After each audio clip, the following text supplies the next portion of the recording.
And welcome everybody to the Most Important Conversations meditations. We host these meditations Monday through Friday. The theme of the meditations is liberation.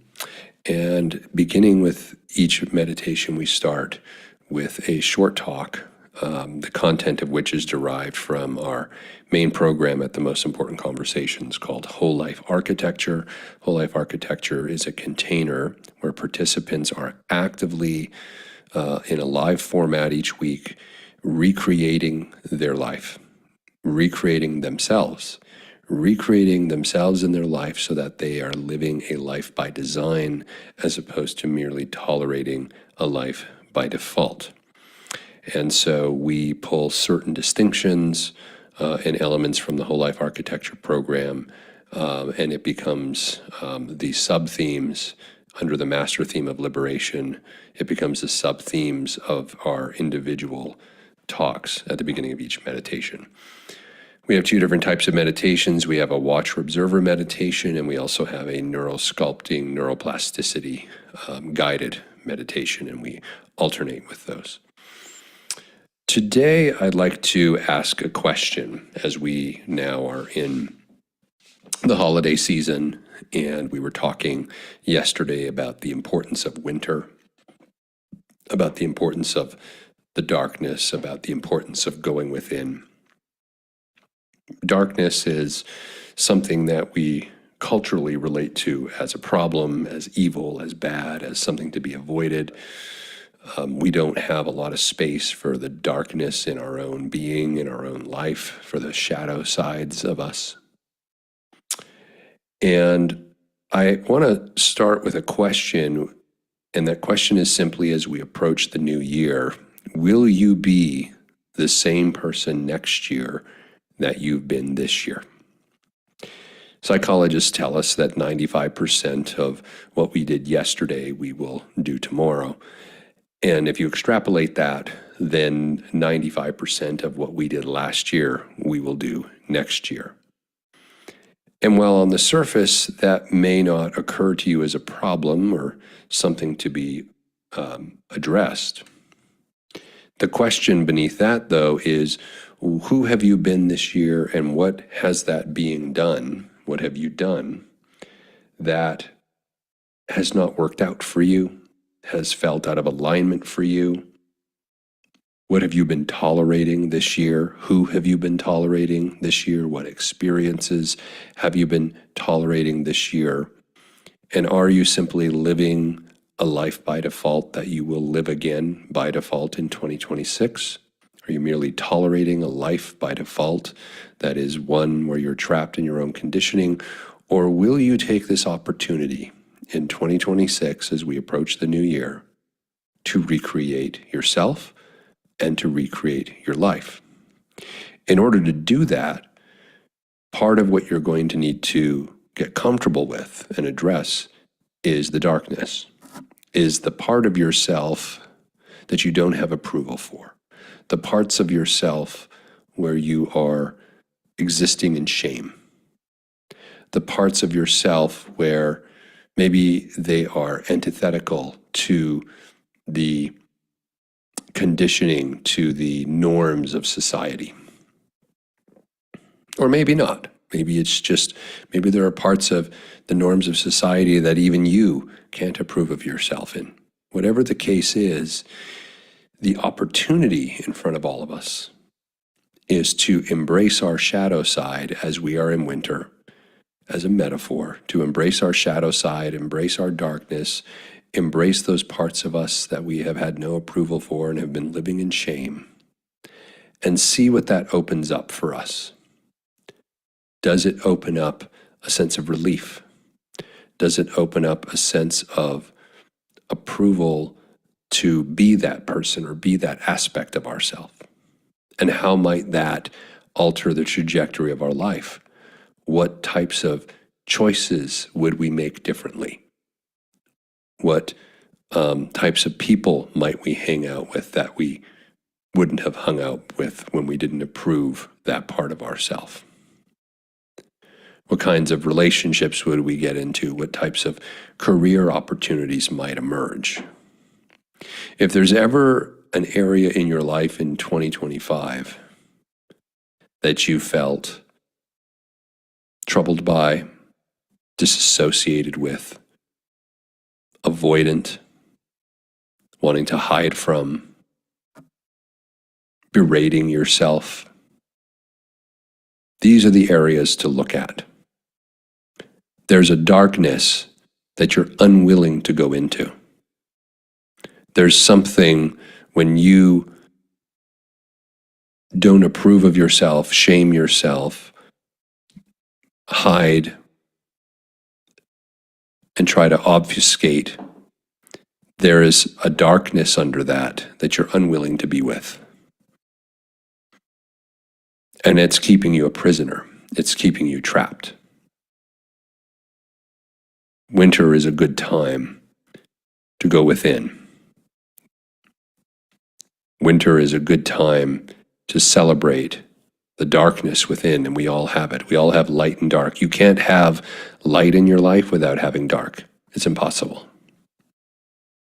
This idea that we can all be love and light all the time without dealing with the shadow side of ourselves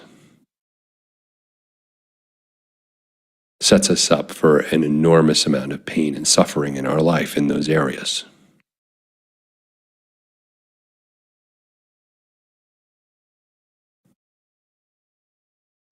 It was Jung who said, until you make the subconscious conscious, or the unconscious conscious, and the unconscious is the darkness, you will call it fate. Because it's a blind spot, it's invisible to you. And yet it's running your life.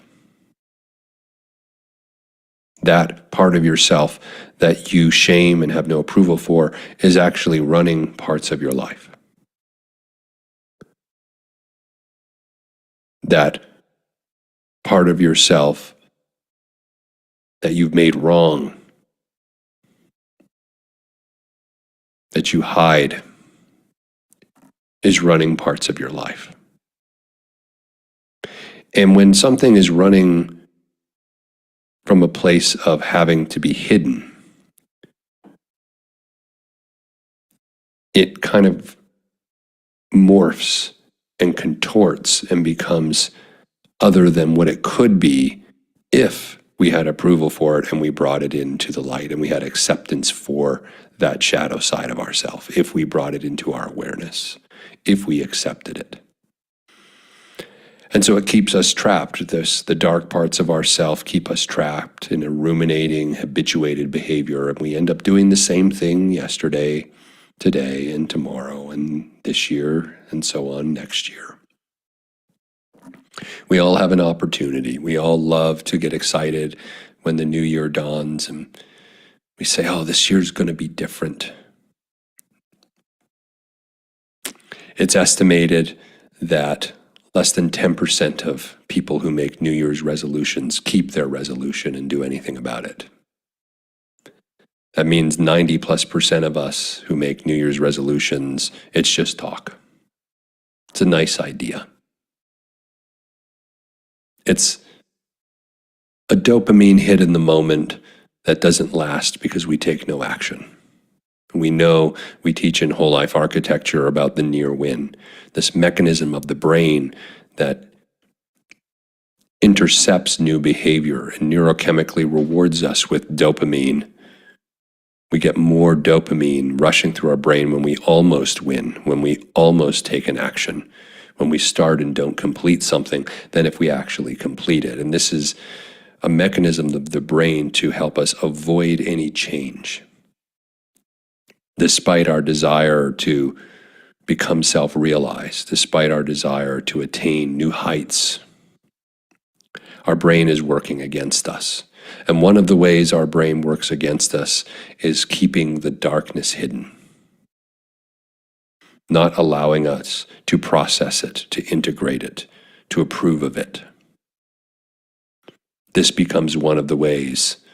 And so when we try to approach the dark or shadow sides of ourself Don't be surprised if you get a dopamine hit, if you get distracted by something or someone. Someone will tell you, you don't have to do that. Leave it alone. Let sleeping dogs lie.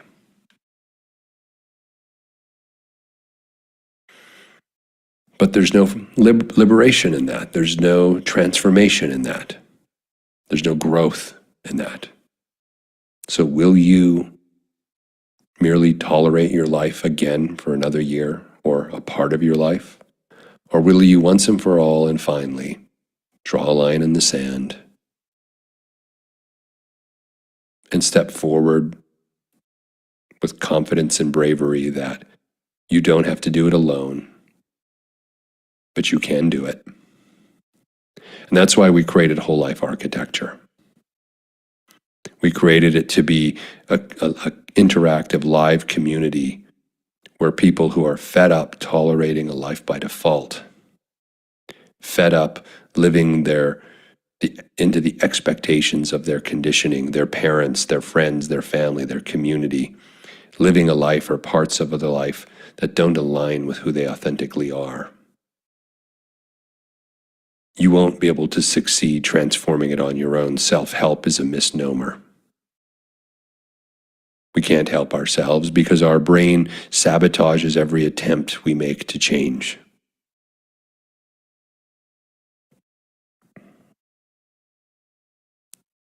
So will you draw a line this year? Connect to a community. Begin to do the work on yourself. In 1 year of devoted, focused work on yourself, you can transform a life you may have been living for decades into the life of your dreams and desires. But it's like the saying that Marshall Goldsmith came up with in his best-selling book, what got you here won't get you there. What got you here, who you had to be and what you had to do to get the here of the life you currently have in 2025 is not who you need to become to create the there of your life. You need to be someone different. In whole or in part, only you would know that. You would know the parts of your life. Maybe it's all of it, maybe it's just a part of it that are out of alignment with who you are. And how do you know that? You're complaining about it. You're dissatisfied. And you're constantly oscillating between complaining about these parts of your life, wishing them away, resenting them, and then distracting yourself from them. Most people who are tolerating a life by default are in this oscillation between complaint and distraction, disapproval and distraction, and escape. But you could be living a life that's full on.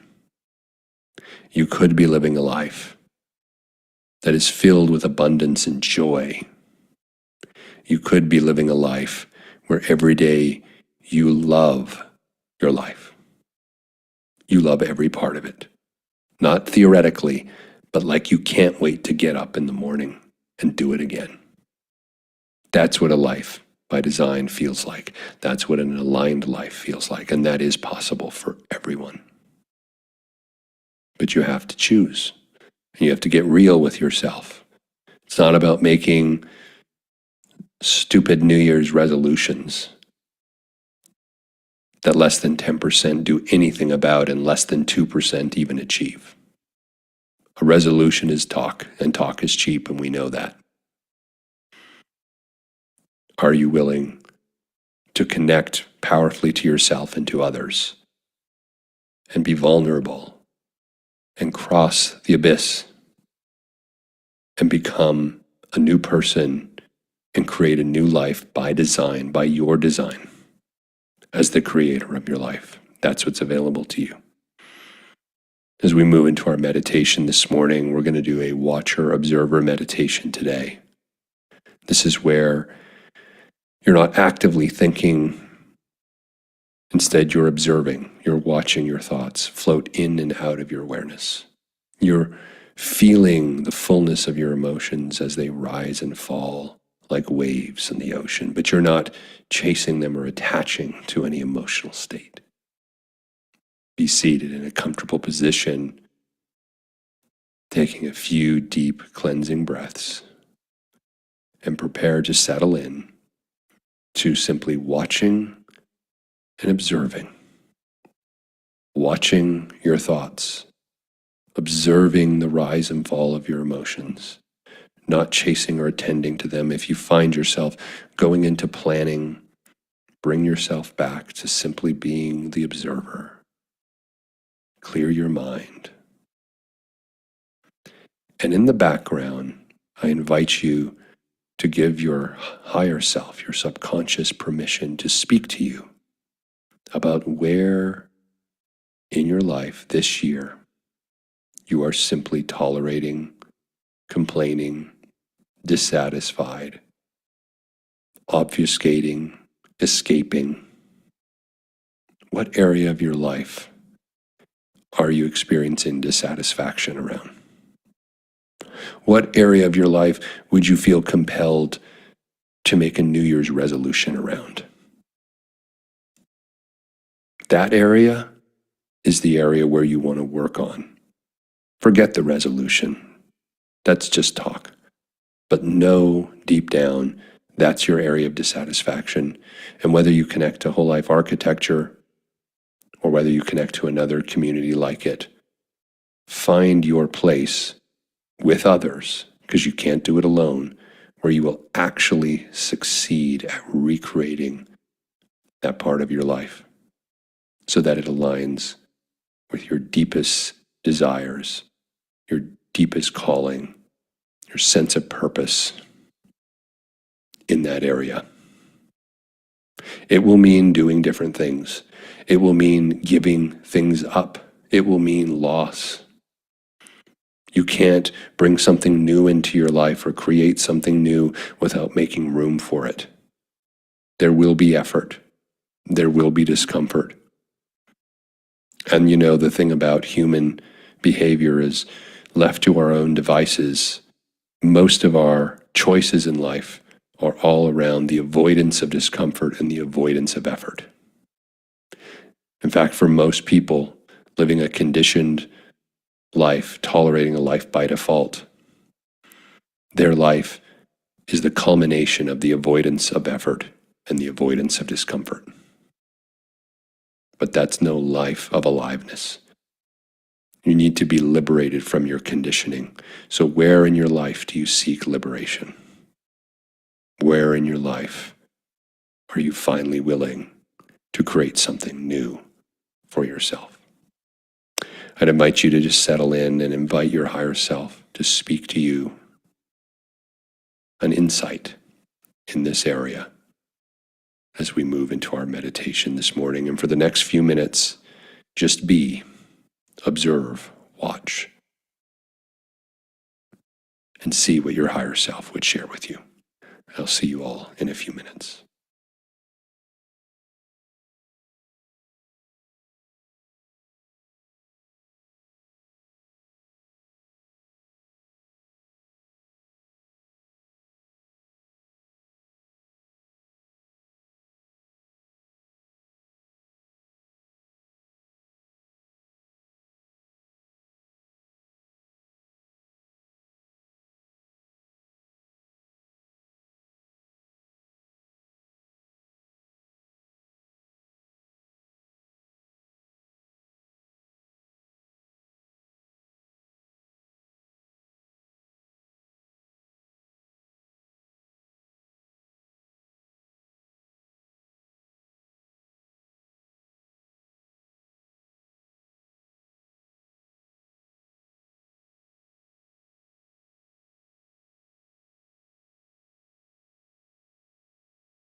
And welcome back, everybody.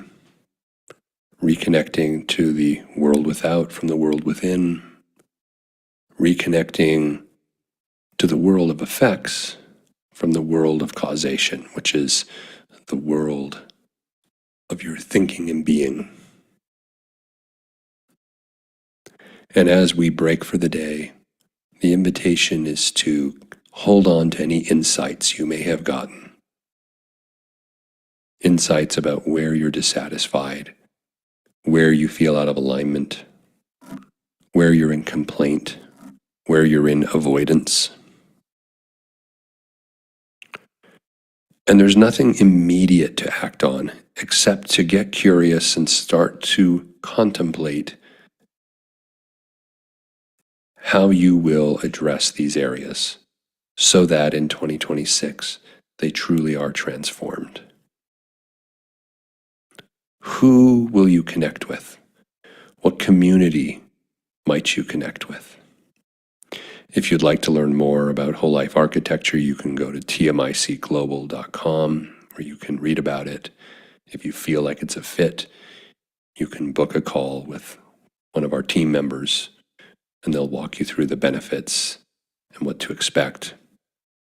If you have another community where you can do this honest work, this difficult work, this work of leaning into discomfort and effort and transforming that area so you're no longer a walking, habituated, unconscious reaction to everything in your life or in that area, you can do that as well. You can find another community. But the encouragement today is to take whatever insights your higher self gave you and to once and for all lean in and make 2026 the year where you finally take back control of your creative power, beginning by liberating yourself from your conditioning.